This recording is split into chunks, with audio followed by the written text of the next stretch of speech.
సినిమాలతో సమానంగా మనము చూడబోతున్నాం. ఎందుకంటే రేపు 19th రిలీజ్ అవుతుంది. 19th తర్వాత దీన్ని మనం ఊహించని స్థాయికి వెళ్ళిపోతుందన్నటువంటి 100% మాకు నమ్మకం ఉంది. ఎందుకంటే ఈ రోజు థియేటర్లో నేను ఇక్కడ కూర్చోడానికి ప్లేస్ సరిపోయినటువంటి సిచ్యువేషన్ ఈ రోజు ప్రీ రిలీజ్ రోజే ఉంటే, తర్వాత సినిమా రిలీజ్ అయిన తర్వాత ఎంతగా స్థాయికి వెళ్తుందని ఇక్కడ హీరో గారిని చూస్తే హీరో గారి పేరు తెలియదు, లక్ష్మణ్ అనేటువంటి పేరే గుర్తుండిపోయింది మాకు. ఎందుకంటే అంత విలీనం అయిపోయారు. ఒక సినిమాని నడపాలంటే ఒక నిర్మాత ఎన్ని కష్టాలు పడాలో ఒక కంపెనీ అధినేతగా నాకు తెలుసు. మా మిత్రుడు శంకర్ చిన్న కుటుంబం, రైతు కుటుంబంలో పుట్టినటువంటి వ్యక్తి ఇలా ఈ ఉన్నతమైనటువంటి ఆలోచన చేసినట్టే నేను మీకు ప్రత్యేక ధన్యవాదాలు చెప్తున్నా శంకర్ భాయ్.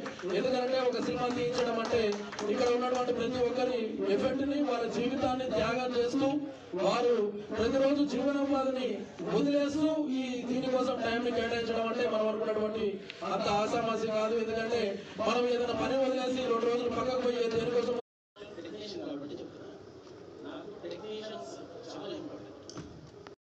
the miracles, the wonders. We have disappeared the poverty. We have disappeared the hungers. We have disappeared the famines, famines. We have disappeared the droughts, famines, and the migrations. We have reduced the poverty, sufferances, devastations, and disturbances by being the son of the Father of the nation.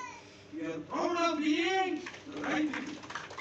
రైతు బిడ్డ ఏదైనా చేయగలడు, ఏదైనా సాధించగలడు, తెగించగలడు, ఏం ఆశించకుండా చేయగలడు. అందుకని ఈ దేశం బతుకుతుంది, ఈ ప్రపంచం కాలంలో రైతు బిడ్డ. ప్రతి మనం నా కథ నానే చేసిన నా కన్నదాన్ని ఆ తల్లి చచ్చిపోతే